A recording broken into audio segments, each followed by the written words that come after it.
Gbàgede Ìmọ̀ TV, Gbàgede Ìmọ̀ TV, níbi wọ́n ti ń dábí ẹ̀dùn tí wọ́n ń rọ̀ bí o. Gbàgede Ìmọ̀ TV, láti ń gbóhùn sáfẹ́fẹ́, láti ń dábí ẹ̀dùn tá ń rọ̀ bí o. Gbàgede Ìmọ̀ TV, Gbàgede Ìmọ̀ TV, ọgbọ́n ń bẹ, òye ń bẹ, ìdánilẹ́kọ̀ọ́ lóríṣiríṣi ní Gbàgede Ìmọ̀ TV. Ẹ máa wò ó, ẹ máa gbọ́.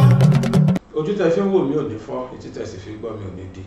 Ọ̀rọ̀ tó lọ rèé lórí ìkànnì BGI TV bàbá Gbàgede Ìmọ̀ tẹlifíṣàn lórí YouTube, Gbàgede Ìmọ̀ with Aláwìyé Adébáyọ̀ lórí Facebook, Gbàgede Ìmọ̀ _22 lórí Instagram, then Mr TikTok lórí TikTok, tàbí kẹ́ sáàchì fún Gbàgede Ìmọ̀ _2 ìkànnì méjèèjì ẹ̀rí wa nínú TikTok. Lẹ́nìí mo fẹ́ compare Nàìjíríà pẹ̀lú ìlú tó kù, àwọn atrocities tó ń lọ tó fi jẹ́ pé restructuring tí wọ́n pariwo mo fẹ́ knock ẹ̀ down, reason tí restructuring ò fi lè ṣiṣẹ́. Lákọ̀ọ́kọ́, we are postponing the evil days tí a bá wá solution sí. Now, ibi tọ́rọ̀ yìí ń lọ yìí, kárí aburú ká fọwọ́ bò mọ́lẹ̀, ká ṣe bíi pé bẹ́ẹ̀ kọ́ torí pé bóyá ẹniyẹn ó jára wa, bóyá ẹniyẹn ó wà nípò, bẹ́ẹ̀ tó bá jẹ́ pé ọmọ mẹ̀kúnnù ni, ìyà jẹ yẹn dáadáa. Oríṣiríṣiríṣi lárí tó ṣẹlẹ̀. Ókè, fún àpẹẹrẹ, system allow Emefiele láti kó owó tó yẹn láti kó ná, torí pé system allow ẹ̀ ni. Tó bá pé system tó take care corruption tó wà, tó jẹ́ pé ó jẹ́ ẹ̀kọ́ tó nira fẹ́nikẹ́ni láti kówó ná, kó jẹ́rú system yẹn là ń rán.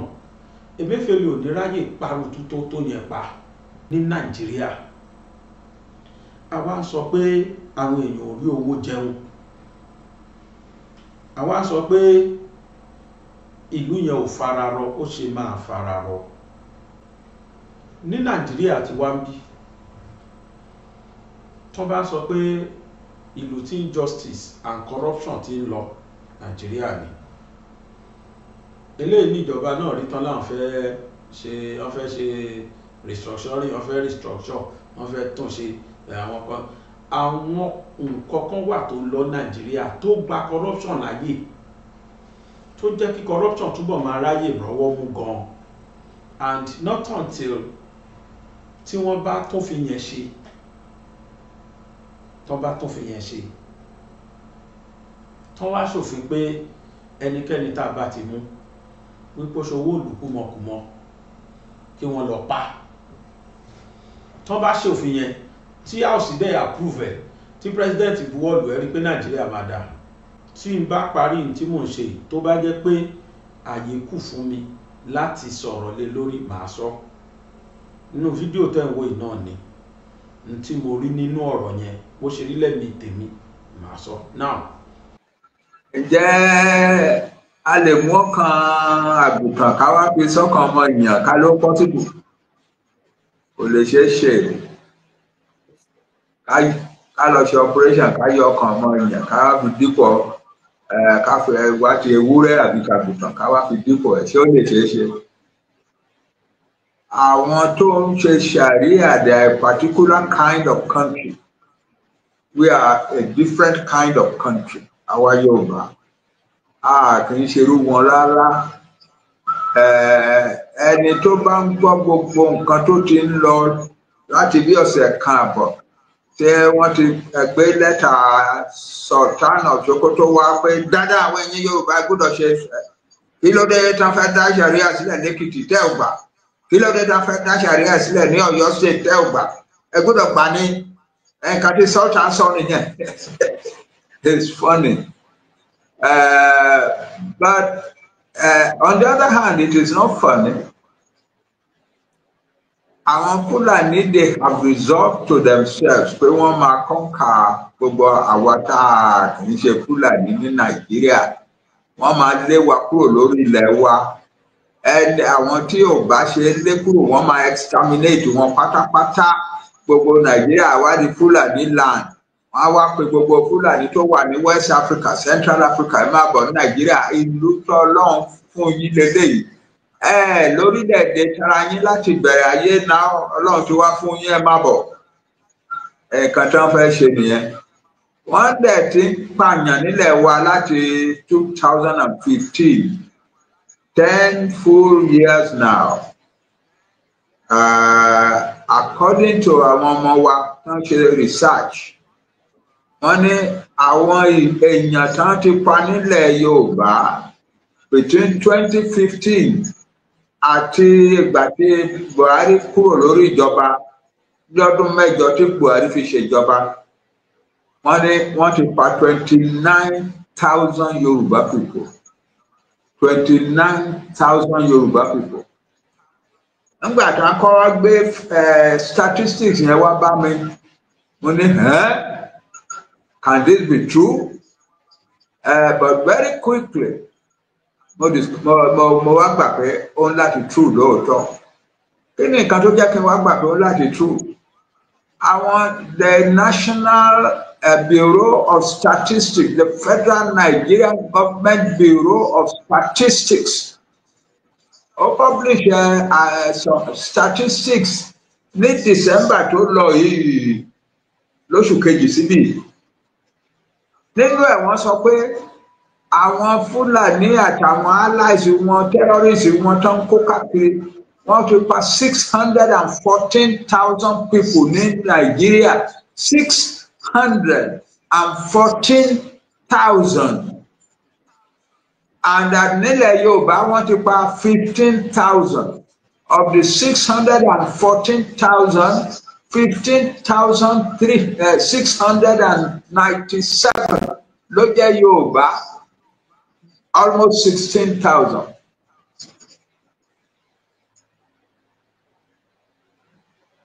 But wọ́n rí pé gbogbo yẹn nǹkan méjì ń ṣẹlẹ̀. Èkíní kò dàbí pé ó move àwa Yorùbá, kò dàbí we are too strong a nation to be shaken by that. Secondly, àwọn ọmọ Yorùbá, àwọn ọmọ wa, àwọn ọmọkùnrin wa, àwọn náà ti wá ó ti wá mọ́ wọn lára wípé kán kó àwọn jọ ládùúgbò wọn ní fíléèjì wọn láti lọ pàdé àwọn Fúlàní nínú igbó, kán lé wọn kúrò ládùúgbò oko bàbá wọn. So àwọn Fúlàní wá rí wípé ọ̀rọ̀ tí Yorùbá yóò ní ṣe é ṣe, a tún ní nǹkan mìíràn tá a lè gbé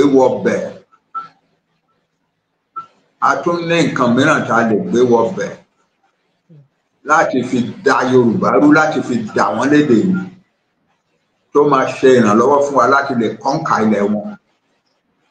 Kí ni nǹkan náà? Àwọn Mùsùlùmí pọ̀ nílùú wọn.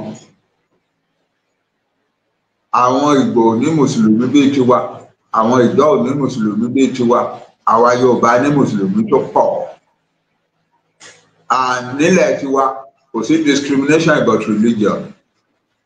Ìwọ lè máa ṣe pastor, ọmọ ìyá ẹ̀ tán bí tẹ̀lé ẹ gangan kó máa ṣe imam, ọ̀nkù yín kó máa jẹ́ òun lé olórìṣà ládùúgbò, kó jẹ́ babaláwo fá.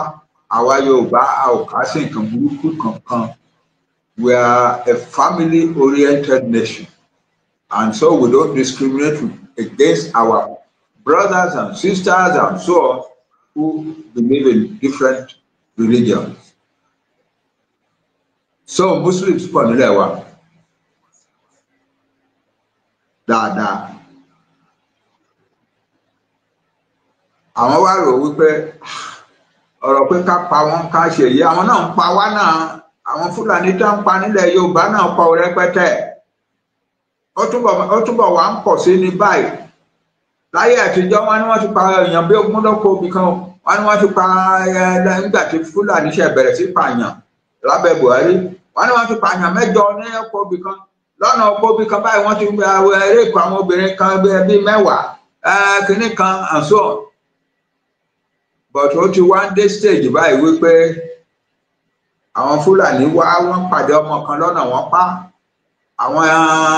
àwọn ẹgbẹ́ yòókù kórajọ wọ́n wá àwọn Fúlàní lọ wọ́n lọ bá wọn nú gbó wọ́n dẹ̀ pa púpọ̀ náà lára wọn ó ti wá ń dàbí wípé àwọn Fúlàní tó ń kú nílẹ̀ Yorùbá ti wá ń fẹ́ máa pọ̀ díẹ̀ àwa kọ́ là ń wá wọn lọ àwọn ló wá sí ìlú tiwa láti wá pa wá but àwọn ọmọ wa ti wá ń dọ́gbọ́n wọ́n ti ń dàgbà sí ó ti yé wọn sí how to fight back and they are fighting back and gradually taking the upper hand now. So làwọn Fúlàní ṣe wá tó àrònú sí pé a ṣì ní kan ní ìtafilẹ̀ dàmọ́rù mùsùlùmí pọ̀ láàrin wọn ẹjẹ́ á sọ pé kán dá ṣàríà sílẹ̀ àwọn mùsùlùmí wọn yá dìde wọ́n support of ṣàríà yẹlẹ̀ Yorùbá wá dàrú gan because àwọn Christian àtàwọn oníṣẹ̀ṣe wọ́n oppose àdìjọgbọ̀n ìlú pé àwa dá rẹ́kẹrẹ́kẹ́ àwọn Yorùbá ò ní rójúráyè gbọ́rọ̀ tiwa mọ́ àwa lè máa fi yẹn subdue wọn ká kọ́ńkà wọn nǹkan tó ń gbé ṣàríà wá ṣe nìyẹn.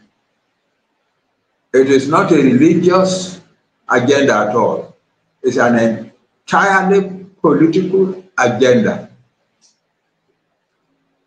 Ńgbà tán dẹ̀ sọ tán rí wípé kò lọ pé àwọn tó ń dáhùn tán ṣépè fáwọn tó ní wọ́n máa gbé ṣàríà wá sílẹ̀ Yorùbá àwọn mùsùlùmí wa gan ló pọ̀ jù lára wọn èèyàn ò wá jẹ́ kó yé wọn so ọ̀pọ̀lọpọ̀ náà àwọn táǹtì kọ́kọ́ ṣàkọ wípé yes ṣàríà máa wá sílẹ̀ Yorùbá ọ̀pọ̀lọpọ̀ náà wọ́n ti wá bẹ̀rẹ̀ sí tóònù ọ̀rọ̀ dáhùn wípé ara yín náà sì ni wá ààrẹ kì í ṣe ara wa tẹ́lẹ̀ ẹ̀yin lẹ ṣì gbọ́ ẹ̀yin lẹ ṣì gbé àwọn Fúlàní bá pè yín sí kọ̀rọ̀ tán fún yín lówó díẹ̀ pé ẹ wá lọ pariwo nílẹ̀ Yorùbá ẹ gbà lọ sékìtì kẹ lọ sọ fún wọn pé a ti dá Ṣàríà sílẹ̀ lẹ́kìtì ní Ọ̀yọ́ state ní Ògùn state Lagos state owó lẹ́yìn wò wo the consequence of what you are buying. Ẹ gba owó ẹ wálé o ẹ délé ajá tó forí kó ìgbẹ́ ẹ wá dàbí ajá tó forí kó ìgbẹ́ àwọn èèyàn yín wálé yín jáde pé wàá rárá máa gbé Ṣàríà wá síbi àtọ́ba àtìjòyè àtọmọdé àtàgbà àtọkùnrin àtobìnrin kálukú sọ pé rárá kò sí Ṣàríà bí àwọn tó dẹ̀ ń sọ rárá kò sí pé Ṣàríà ò lè wá sílẹ̀ Yorùbá láéláé most of them Muslim ni wọ́n ní àwọn àgbààgbà Muslim kan wá pè pàdé tẹ́ bá gbọ́ burúkú tán sọ ń bẹ̀ pé ṣé èèyàn á ṣe wèrè títí alóhùn á gbé Ṣàríà wá sílẹ̀ Yorùbá àwọn Muslim leaders ló ń béèrè bẹ́ẹ̀ yẹn nípàdé wọn ò pẹ́ ṣé àwa ò mọ̀ pé ó possible pé láàárín wa pé a lè rí wèrè tó máa ronú débẹ̀ yẹn pé ẹ̀jẹ̀ á gbé Ṣàríà wálé sílẹ̀ Yorùbá so ó ti wá bu mọ́ wọn lọ́wọ́ ó ti bu mọ́ wọn lọ́wọ́ pátápátá. And so now, essentially, the war over Sharia that India, that the of the matter, to come to an end. The Yoruba people have made it absolutely clear that any Sharia was Silewa. So the Fulani are losing at both ends. They are losing the war in the forest. So they are alone. Àwọn ló ń provoke fighting in the forest. They are losing it now.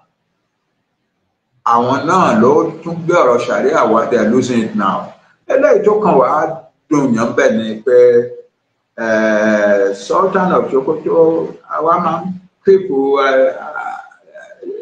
keep at announcement ni we really don't talk about it. We are a people who have a lot of respect for our own Obas.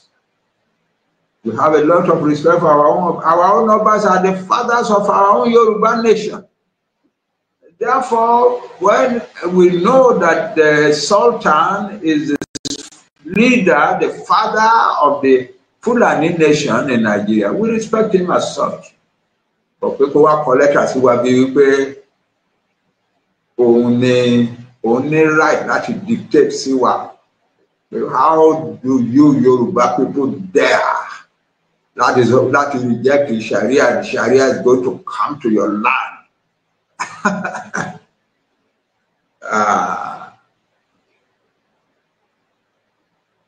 And that is what that long bó ṣe tọ́ bó ṣe yẹ. Lẹ́tà tí mo send sí ọ̀pọ̀lọpọ̀ nínú yín ẹ̀tọ́ tó yẹ ká bó ṣe yẹ ká dáhùn láti dáhùn yẹn. The Sultan is grossly mistaken in a number of things. One, he is not our father. The father of the Fulani. Our Baba Tiwa, traditional rulers Tiwa, our Obas. And the highest of the two are the Awon of Ife and the Lati for you. I'm a Baba Tiwa. So I can't come to us dictate anything to her. It's extremely presumptuous of the Sultan to say, where I dictate, now you must take it because I say so. No, he has no right to say that. He has no right to say that to us. Another thing is where Sultan Omo wípé pé àwọn Fúlàní òun àwọn èèyàn Fúlàní wọ́n ṣe ń wá sílẹ̀ wa láti 2015 tán pààyàn tán rèpò obìnrin tán kidnap èèyàn tán ṣe. Most of the people are affected according to available statistics. Most of the people who have suffered from the Fulani atrocities are Fulani Yoruba people. Yoruba Fulani people are more in number than non-Fulani Yoruba people among those who have suffered in Yoruba land. That is mostly why, because mostly the reason for that is that most of the attacks in Yoruba land have been in the area see our Muslims support you. The area of Awon, area Kwara, area Kogi, and so on and so forth. Parts of other parts of Oyo State, certain parts of Ogun State. So therefore, our Muslims look for you. Àwọn farmers tí àwọn Fúlàní ti destroy oko wọn, tán ti lé kúrò lórí oko, tán ti sọ dẹnu arinlẹ̀. So they just Fulani, father of the Fulani, open your mouth at any time and say to your Fulani people, I'm Fulani, I'm a Muslim who am bẹ́ẹ̀ yẹn. Kò dáa bẹ́ẹ̀. Now you recognize yourself as father of the Yoruba Muslims. You cannot have it that way. It's not possible. The Yoruba people are not idiots. And that's why now there are more Muslims than non-Muslims condemning the attempt to bring Sharia to Yoruba land. But you're getting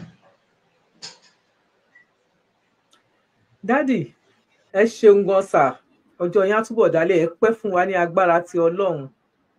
Ẹ gbọ́ fídíò Donald Trump yìí kẹ́ bá wa wò bóyá nǹkan tó sọ bóyá tòótọ́ ni. Bóyá bó ṣe jẹ́ kó rí nìyẹn. Ẹ máa gbọ́. The truth is plain to see. If you want freedom, take pride in your country. If you want democracy, hold on to your sovereignty. And if you want peace, love your nation. Wise leaders always put the good of their own people and their own country first. The future does not belong to globalists. The future belongs to patriots.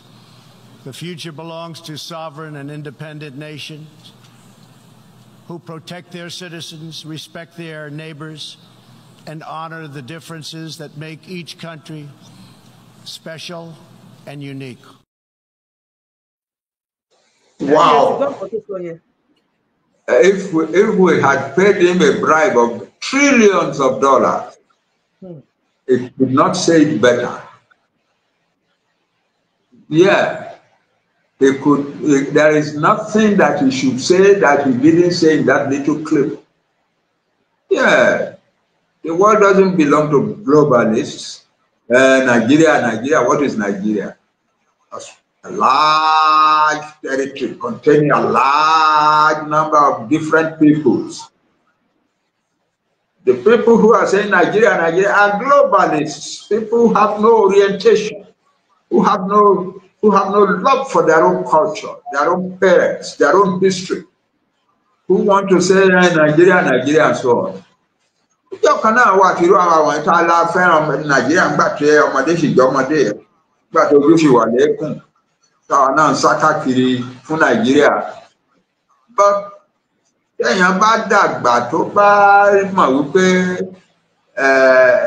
ìkíní tí òun gbé gẹ̀gẹ̀gẹ̀ láti jọ́ lọ́mọdé yẹn kò mọ̀ rí bẹ́ẹ̀ ó máa yàtọ̀. Èèyàn máa ń bìtẹ́, èèyàn máa ń let go ni. Èèyàn máa ń let go ni. Kò sí ọmọ Yorùbá, no matter how old you are, nílẹ̀ Yorùbá today, tí o mọ̀ wípé Nigeria is destroying the Yoruba nation, is destroying many other nations. Yeah, it's destroying everything of value in the lives of a lot of people.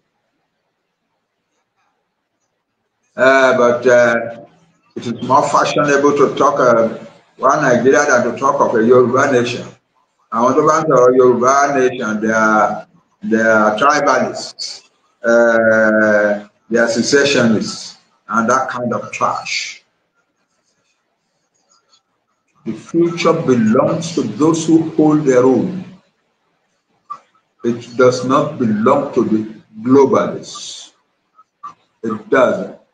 The future belongs to the Yoruba nation. What makes the Yoruba nation a great nation? The largest single nation on the African continent. The most educated people on the African continent.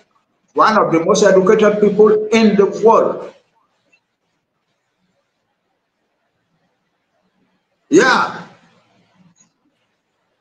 Kenya ló ń gbé gbogbo yẹn sọnù kó lọ máa do nǹkan tí ò ní dí àpọ̀n tí ò yọ. Nigeria is destroying everything. Lọ́sàn-án yìí mo gbọ́ kinní kan tó yà mí lẹ́nu.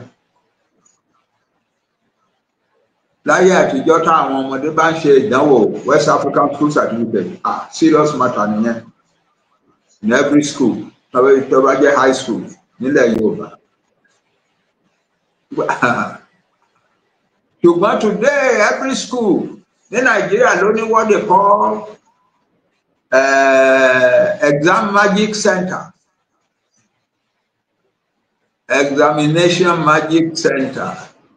Mo gbọ́ yẹn lọ́sàn-án yìí, ẹ̀rù bà mí. Examination magic center. Kẹ́ ẹ mọ̀ nǹkan tó jẹ́ bẹ́ẹ̀. Àwọn teacher tó bá jẹ́ mathematics ní examination àárọ̀ yìí. Àwọn outside examiner tán kó paper wọn yẹn wá àti àwọn teacher mathematics ní school yẹn wọ́n á wá tilẹ̀kùn mọ́ra nídàájí wọ́n á solve gbogbo problems tó wà nínú ibẹ̀ yẹn. Àwọn teacher á dẹ̀ ti sọ fún àwọn ọmọ pé wọ́n á pass ẹ̀ sí wọn, wọ́n dẹ̀ ti gbowó lọ́wọ́ ìkọ̀ọ̀kan lára àwọn ọmọ. So wọ́n bá àwọn external examiner yẹn pín, àwọn ọmọ wọn yẹn á lè wá copy nǹkan tó bá pass wọn, wọ́n á wá pass dáadáa. Wọ́n ní every school ló ní exam magic center. The teacher and the external examiner working together are the at the examination magic center. That's how Nigeria is destroying everything. The future. Yes, destroying the future in a vicious manner. Àwọn kan wá ní ká wá jókòó sínú ẹ̀. Kò sí. Kò ṣeé ṣe. Adájọ́ ìjọba jọ ẹ̀yàn ọmọ kan ní governor of Central Bank. At the end of the day, ó ní kájọ kan máa mú òun. Òun rẹ́dì láti kó 4.1 trillion naira sílẹ̀ lára owó tó ń jí. 4.1 trillion naira. Òun rẹ́dì láti kó sílẹ̀ àti 6 new banks tó ń ṣẹ̀dá sílẹ̀. Àbá. Òun kàn ṣílẹ̀kùn fún àwọn tó ọ̀gá pátápátá tó ń ṣèjọba àjọ yẹn nígbà wọn yẹn ni o. Pé kán wá máa kówó náà kán máa bá wọn kó lọ́wọ́. Àwọn ọmọ kan sọ pé trailer náà fi ń kó currency note jáde ní Central Bank lọ sí somewhere in the north. Trailer.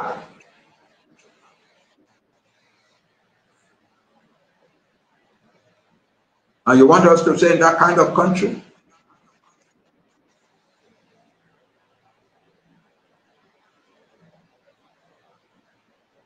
Àtúnní, okay. Ìkan lára wa tún lòun máa lọ ṣe president gbogbo wa sọ fún máa lọ ṣe kò sí nǹkan dáadáa ń bẹ̀ mọ́. Ẹ̀rọ kò gbà. Olóhùn ló kàn ọkàn. Orí ẹ̀ ṣe dáadáa ó ṣe orí presidency yẹn gbà.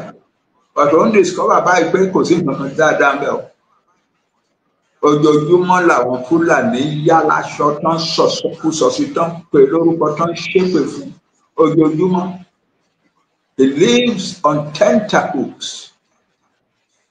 I don't know how he manages to sustain himself under that kind of barrage.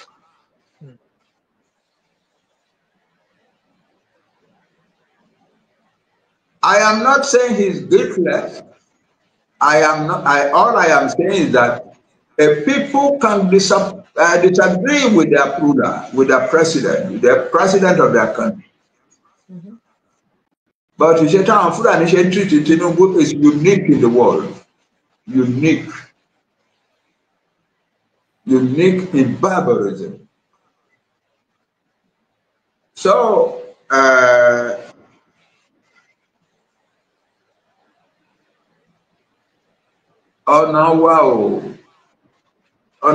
there's no doubt for the Yoruba people. No doubt conquer. We cannot stay in a country like Nigeria. And to this stage, Tinubu fẹ́ ṣe president ó ti ṣe lọ́dún méjì ó pọ̀ ọdún méjì sí. To this stage, Tagudo wà bẹ̀ sí sọ fún báyìí pé wo ẹ̀gbọ́n wa, àbúrò wa, ọmọ wa, ọ̀gá wa, brother, you all take steps and break Nigeria up. Power the man law. Don't make the mistake that the leaders of Yugoslavia made.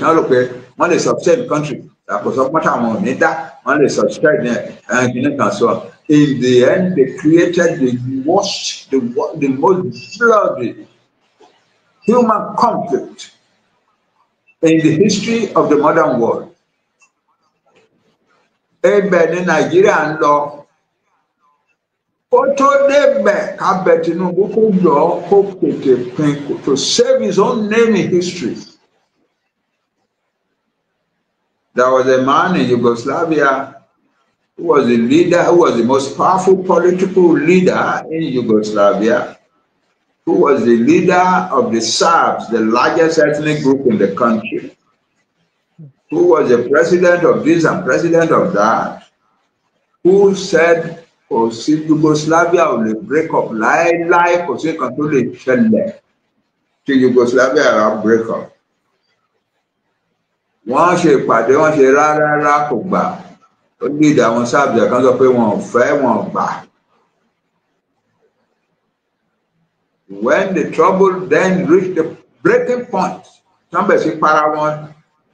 Or try to stop by mobilizing the Serbs and arming them to go and conquer the rest. And then over Bessie generated crowds in the streets. And hundreds of thousands of people were dying in the streets. And look, come on, police of Srebrenica. Our Serb gathered most of the people of that town together in a camp. I just slaughtered all of them there. Every Tinubu Ọlọ́run ní jẹ́ kó débẹ̀ o kí n má tẹ mí ò ní sọ burúkú sí but a sọ fún wípé kó jọ kó má gbé life ara ẹ̀ sírù yẹn.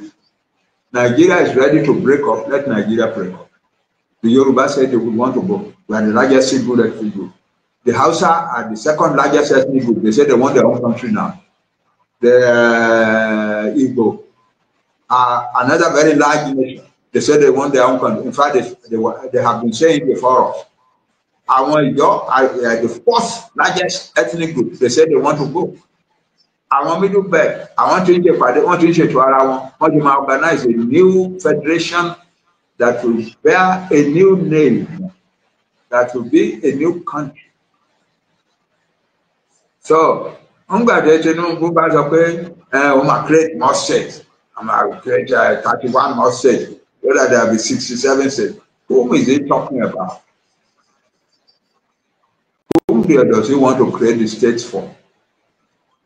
Àwọn èèyàn ní Nàìjíríà ti sú wọn, wọ́n lọ lé wọn, wọ́n lọ tọ́jú ara wọn. Ìwọ́n ló fẹ́ create state fún kíni. Àwọn kan ní jẹ́ ká restructure, ká ní region fún ta ni àwọn tó ní ilẹ̀ ní wọn ṣe mọ́. Àwa Yorùbá là ò ṣe mọ́. Àwọn Ìjọ làwọn ò ṣe mọ́. Àwọn Ìgbò làwọn ò ṣe mọ́. Àwọn Hausa làwọn ò ṣe mọ́. Àwọn middle belt làwọn ò ṣe mọ́. So who are the people tẹ́ fẹ́ restructure?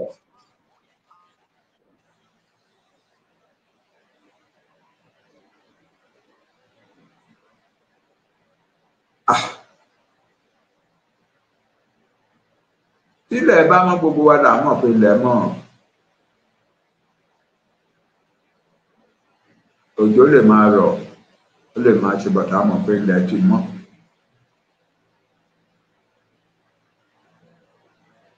For the peoples of Nigeria, ilẹ̀ ti mọ́. The end to Nigeria has come. Tinubu has two choices to make. One, yield to the truth, the reality. Yield to the truth, the reality of the situation. Walk with the truth. Help the people, use your exalted position as the president of Nigeria to help the peoples of Nigeria to depart peacefully so that once you too much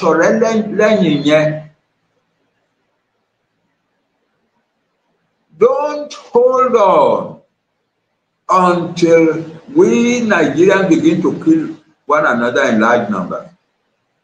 Ogun ló máa kẹ́yìn ọ̀rọ̀ Nigeria if you continue to hold on together. Ogun yẹn á dẹ̀ le tó jẹ́ pé there will be so much bloodshed and so much loss of lives. Èèwọ̀ láráyé máa blame o. Àfẹ́ kó gbéra ẹ̀ sí position táwọn fi máa blame ẹ̀. Bí ọmọ Yorùbá kan ló ń ṣe president gbà yẹn. Ó sọ pé dandan àfi tóun bá ṣe second term, dandan àfi tóun bá ṣe president díẹ̀ sí. Ọmọ Yorùbá ló ń ṣe ń gbà yẹn. Wọ́n ní dárúkọ ẹ̀ sí burúkú o. Wọ́n ní dárúkọ ẹ̀ sí burúkú bàbá wa. Tó bá ti dójú ẹ̀ tí bàbá bá fẹ́ bẹ ọmọ ẹ̀ kékeré pé okun bàbá mi yọ bàbá mi pẹ̀lẹ́ ará Èkìtì okun bàbá mi àwọn yòókù pẹ̀lẹ́ bàbá mi bàbá wa máa gbé ara ẹ̀ síbi tí wọ́n ti máa dárúkọ ẹ̀ láéláé sí burúkú. Bọ́n ṣe dárúkọ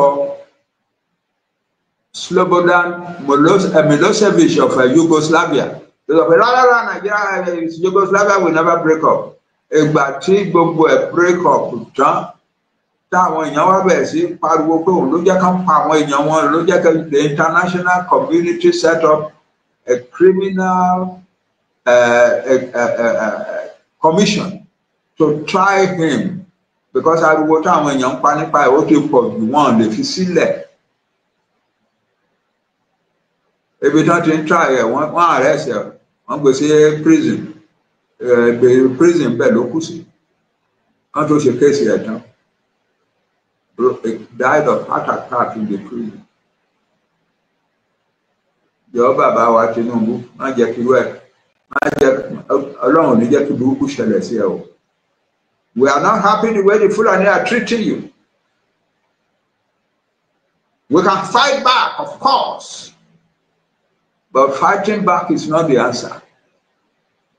The answer is the kálukú lọ ṣe tiẹ̀ lọ́tọ̀ọ̀tọ̀.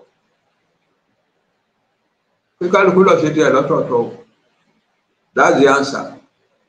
Ṣé láàrin gbogbo ilé tó ń ṣẹlẹ̀ Sharia ni the next thing to Yorubanation wá ní ìdìbà ní gbogbo nǹkan tó ṣẹlẹ̀ sí wa ebi ń pa àwọn èèyàn wa àpò rice náà rà ní 40,000 naira a few months ago ó ti di 100,000 naira.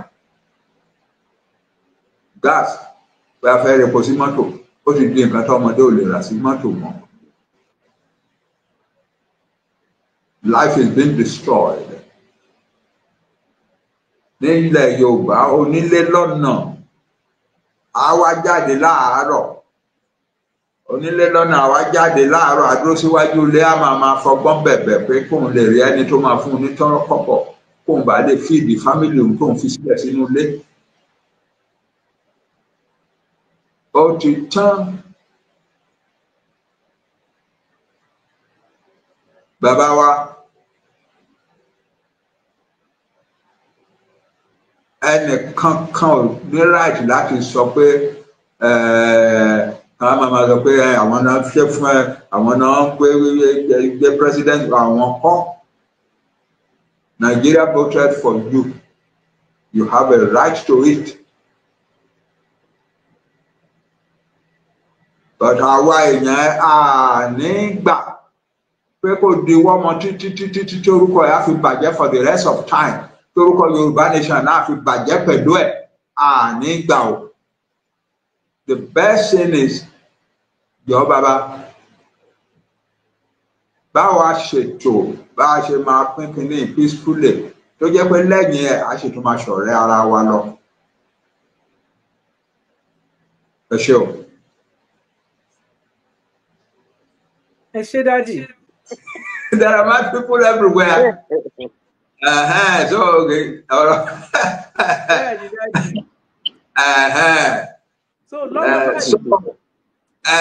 Ọ̀rọ̀ ẹni tí wàá lọ ìbá gbé bàtà sẹ́nu ọ̀nà ilé ẹ̀ ìbá adúpẹ́ pé kò gbé ìbọn tó pé kò gbé bọ́ọ̀mù. There are mad people everywhere.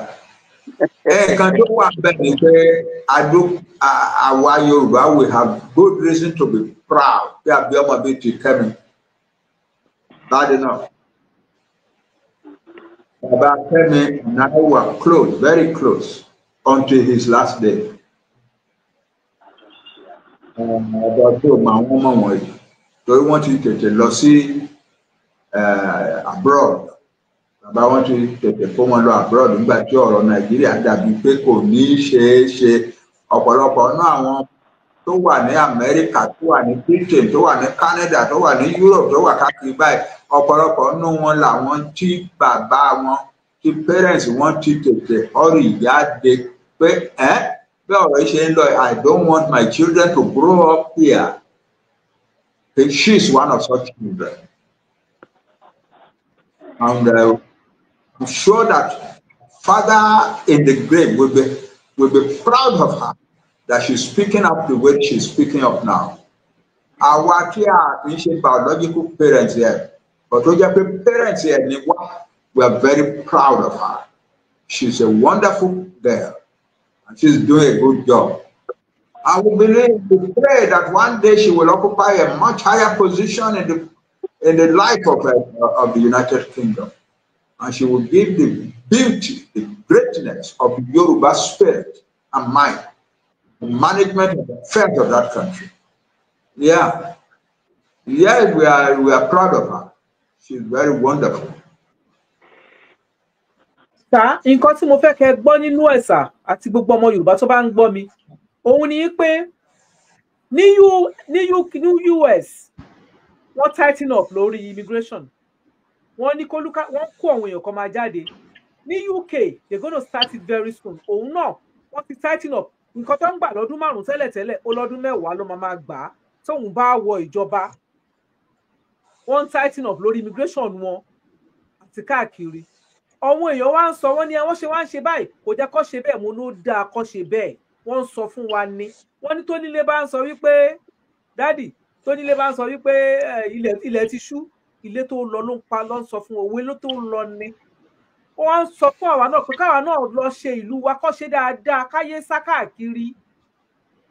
Dádì ẹ bá mi sọ fún ọmọ Yorùbá ẹ bá mi gbà wọ́n níyànjú wípé bí ọba ní kó jáde rálì kó jáde kó fi ẹ̀hónú wọn hàn ká ṣe ilẹ̀ Yorùbá dáadáa kọ́wọn tó wà nílé àwọn tó wà níta kó wọlé káyé sá kiri ayé àwọn míì sá káàkiri títí ẹ ti sọ fún wa ní gbogbo ìgbà tó sá tó wọnú kí ló ṣe ń pè inú òkun tó parẹ́ síbẹ̀ inú omi tó parẹ́ síbẹ̀ àwọn míì rìn wọn ò débi tó ń lọ wọ́n kú sọ́nà lórí wípé wọ́n fẹ́ sá jáde ní Nàìjíríà kó dúró sínú ìlú tó bá ti pè wọ́n kó jáde kí gbogbo wọn jáde dáàdì ẹ bá wa fún wọn ní ìgbìyànjú ọ̀rọ̀ yànjú dẹ̀ bàbá ògùn níbi tó ṣe voice ṣe àti lè gbọ́ yín nísìn àbí ẹ sọ̀rọ̀. ya mo ti ń lo different devices nísìn. àti lè gbọ́ yín nísìn òkè.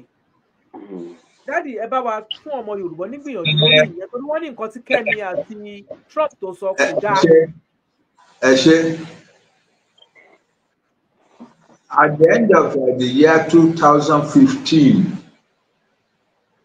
I published a book in America. The title of the book is Coming Revolutions in Black Africa. Coming Revolutions in Black Africa.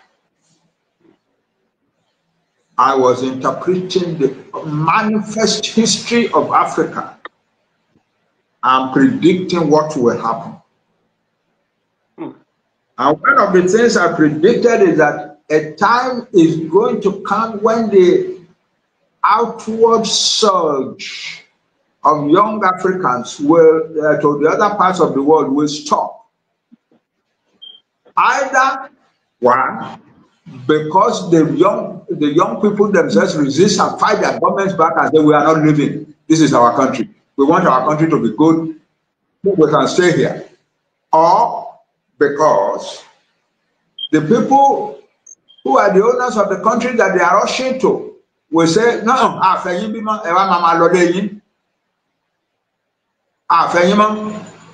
don't come anymore. And as those of you who are here, come and go. I wrote that a time is coming when the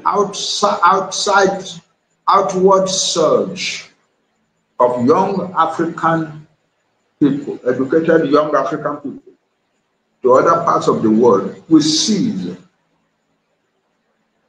I am surprised that, or I am not surprised that that outside surge is about to cease now. The people whose countries we have been rushing to say, they now say, we don't want you in our land anymore. Go home. And let no more come. And we're reaching a point when the young people themselves are going to come back home and say, we are not going anywhere anymore. This is home. This place is going to become good enough for us. And I am happy that large numbers of Yoruba, bright young Yoruba men and women will come back and say, no. What Nigeria? No, we want our own country. Because we want to build it and make it one of the best in the world. We have the capabilities. We Yoruba, we have the capabilities. We have the resources. So we don't want all these guys. No, we want our country now. We are back, and we are not going back anymore to anybody's country. We are going to stay here and take our country and build it into an envious nation in the world. A country of great admiration in the world. It is coming. And our duty is to help our young people as they are rushing back home to settle quickly so that they can take their country and begin to run the most fantastic program of development on the face of the earth. We Yoruba we can do it. We've done it before. We've done it before. Under Chifawara in the 1950s, we performed miracles on the African continent. We were the best managed area of Africa for that decade, the 1950s. So you have the heritage. Our young people who have been pushed to leave America and Britain and Canada and whatever and coming home, you have a great heritage. Yeah. Come back, take your country out of the messy destroyer called Nigeria and build your country. That's the go forward. That's the way forward. And I pray that God will grant you the good health, the common sense, and the dedication and courage to do what is good for your people forever. That's it. The time has come. That was a book I published in December 2015, January 2016. Coming Revolutions in Black Africa. That a time will come when the outward surge of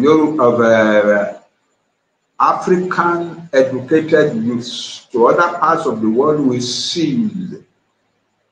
Either because the people whose country they are going to say we don't want you anymore in our country, or because the young people themselves dig their feet in the ground and say this is our country, we are not going anywhere. And we are not begging you to do anything differently. We are demanding now that things be done differently. We are demanding now to take out for our country. We don't want our country to be part of Nigeria anymore. Yeah. The time is here, and it is a happy, happy day. Thank you.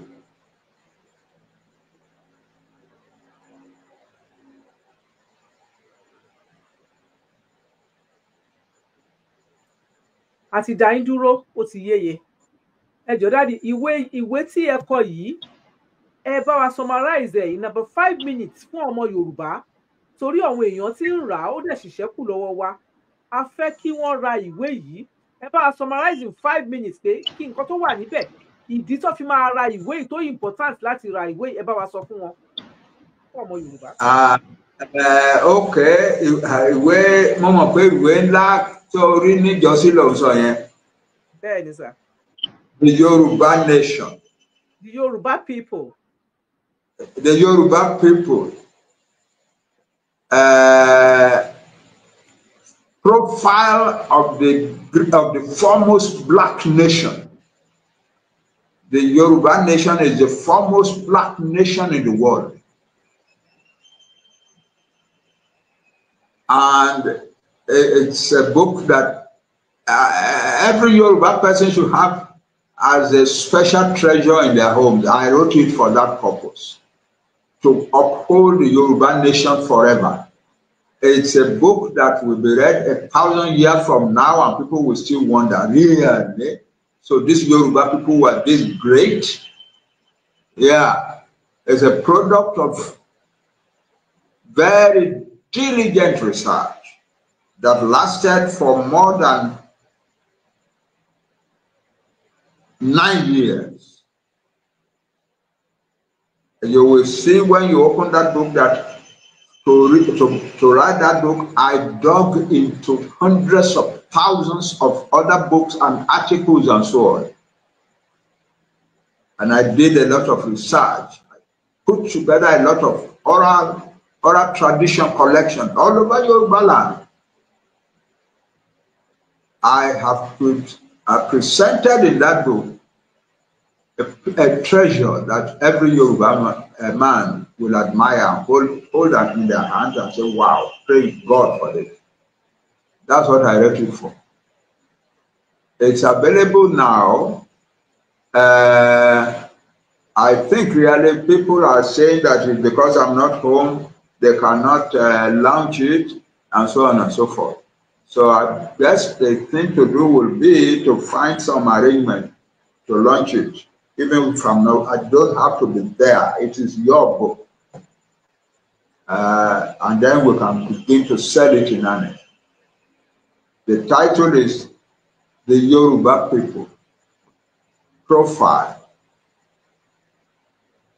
of the Foremost Black Nation. The Yoruba People, colon, Profile of the Foremost Black Nation.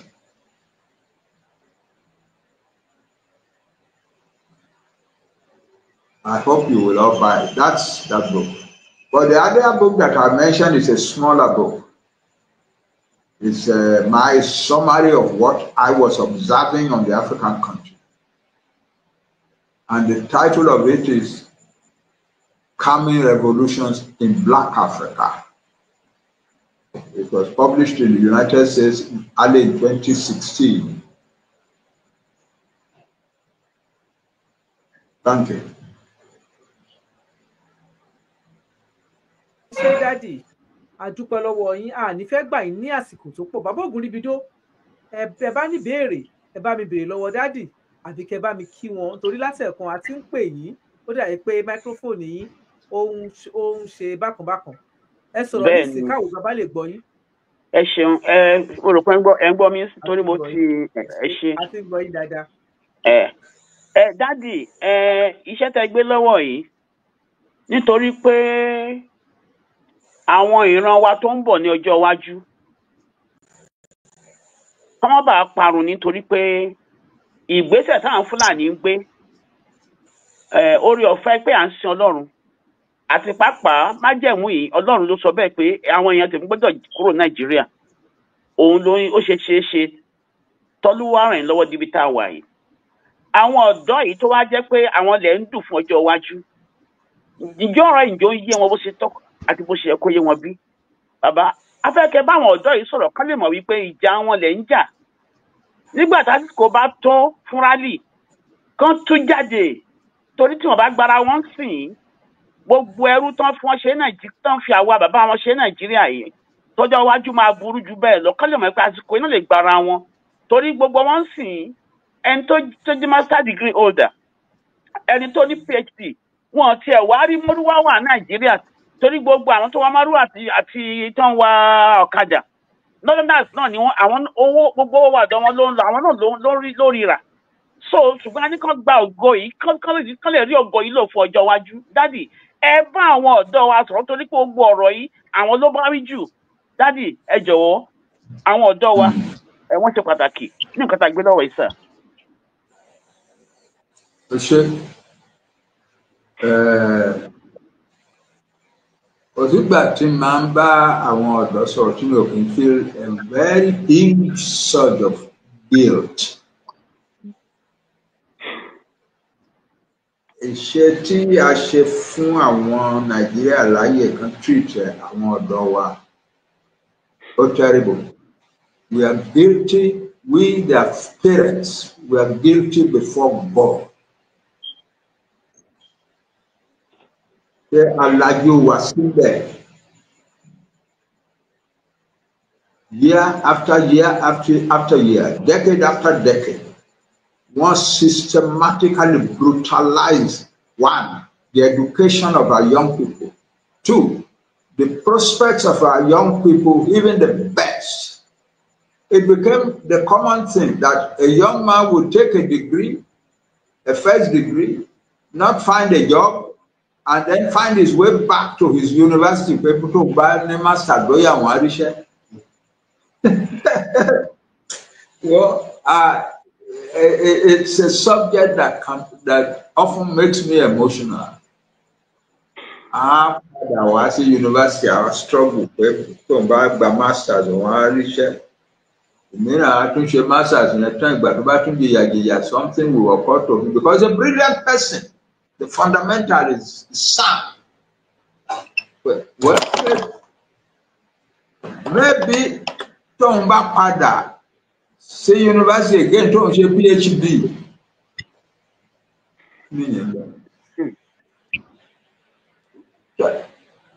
Mom of so many bad to a PhD. A young woman, she been over first degree, brilliant, first class.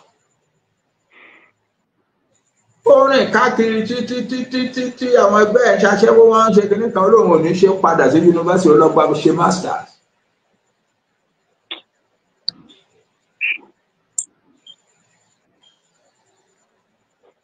Ṣe masters ó tún wá jáde ó tún jẹyà ó tún ronú padà wípé I am me.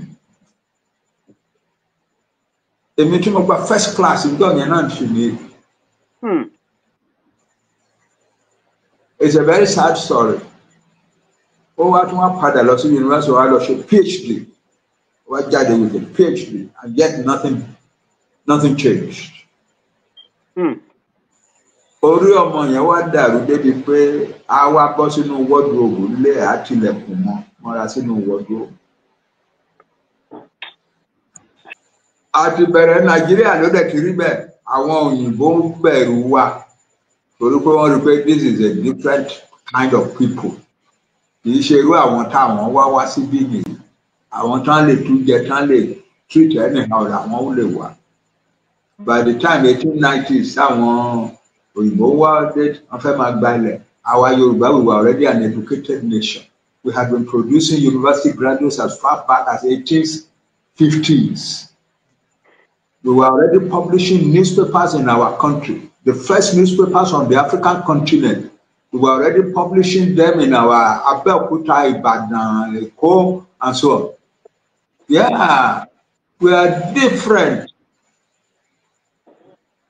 Àwọn òyìnbó dẹ̀ ẹ̀rù wá sí bá àwọn wípé àwọn ọmọ yóò ní nǹkan tá wọ́n wá síbí ìkọ́ni tó bá jẹ́ pé a fẹ́ wá build the country kan ni this is a wonderful people àwọn náà làbá fara mọ́ pé kàn máa ṣùgbọ́n. We didn't come here to build a country, we came here to make money for our own nation, the British nation. And therefore, a people like the Yoruba are a danger to our agenda. And so what did they do?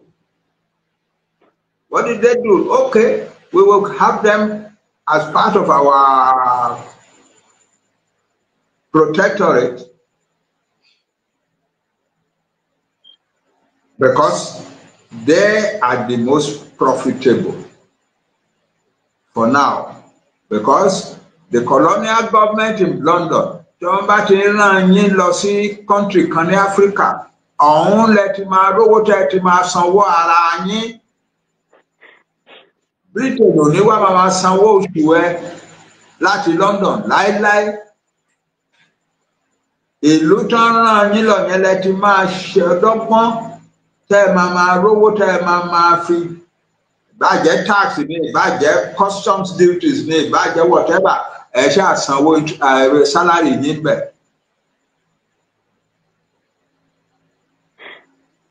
Ní Nàìjíríà àwa Yorùbá la lè sanwó la lè produce owó dáadáa táwọn òyìnbó á rí salary wọn san tó wá tún ṣẹ́kù. Even our port of Lagos alone. Ó tó láti san salary àwọn òyìnbó tán rán sọ́dọ̀ wa ní Southern Protectorate. Àìdí ẹ̀ nìyẹn, a kì í jẹ́ Southern Protectorate for a start. We were just Lagos Colony and Protectorate. Colony and Protectorate of Lagos. Nǹkan tá à ń jẹ́ nìyẹn. Lagos Colony tí wọ́n ti sọ di colony ní 1861 àti àwáyò the rest of Yoruba land tá à ń pè ní protectorate. So we were Lagos colony and protectorate, or colony and protectorate of Lagos là ń jẹ́ until 1906. 1906 náà wá rí wípé a ní ìdí àwọn wọ̀nyí, wọ́n ti ń ṣe amalgamation yẹn díẹ̀díẹ̀. A ní ìdí àwọn wọ̀nyí kábà lè máa sanwó àwa òyìnbó tá à ń ṣiṣẹ́ ní East, ní Delta. So wọ́n wá pawápọ̀ mọ́ wọn, wọ́n wá ń pè wá ní Southern Protectorate 1906. The only reason they did that is that owó wà lọ́dọ̀ wa. Ọmọ Yorùbá ẹ jí gìrì. Ẹ jẹ́ ká gba òmìnira tiwa. Ọmọ Yorùbá ẹ jí gìrì. Ẹ jẹ́ ká gba òmìnira tiwa. Òmìnira ni Yorùbá fẹ́ o nílẹ̀ bàbá wa. Òmìnira ni Yorùbá fẹ́ o nílẹ̀ bàbá wa. Ọmọ aláṣọ ò gbọ́dọ̀ wá kísà, ọmọ ẹlẹ́ran ò gbọ́dọ̀ jẹ́gun. Ọmọ Yorùbá ẹ jí gìrì. Ẹ jẹ́ ká gba òmìnira tiwa. Ọmọ Yorùbá ẹ jí gìrì. Ẹ jẹ́ ká gba òmìnira tiwa. Òmìnira ni Yorùbá fẹ́ o nílẹ̀ bàbá wa. Òmìnira ni Yorùbá fẹ́ o nílẹ̀ bàbá wa. Ọmọ aláṣọ ò gbọ́dọ̀ wá kísà, ọmọ ẹlẹ́ran ò gbọ́dọ̀ jẹ́gun. Ẹ̀yin àgbààgbà ilẹ̀ Oòduà. Ẹ jẹ́ ká forí korí. Gbogbo ọ̀dọ́ ilẹ̀ bàbá wa. Ẹ jẹ́ ká fọwọ́kọ̀wọ́. Lọ́mọdé làgbà lóbìnrin lọ́kùnrin o. Òmìnira la fẹ́. Ọmọ Oòduà kí lẹ fẹ́ o. Yorùbá nation ni o. Kéku lè ké bí eku. Ẹyẹ lè ké bí ẹyẹ. A ò fẹ́nikẹ́ni lọ́kadà dúró la fẹ́. Olúkálùkù dájọ́ orúkọ bàbá rẹ̀. Lórí ilẹ̀ wa o. Ẹ ò bá lẹ́gùn bàbá ní òjò bí ó sì jó mọ́ bàbá nìkan ò lè mú ní sí. Àló ti tó gẹ́ ẹ ò ṣe mọ́. Ìrẹ́nijẹ́ èyí ti tó gẹ́, ìfìyàjẹni ti tó gẹ́, ikú ọmọdé ikú ọ̀dọ́ a ò fẹ́ mọ́ nílẹ̀ bàbá wa.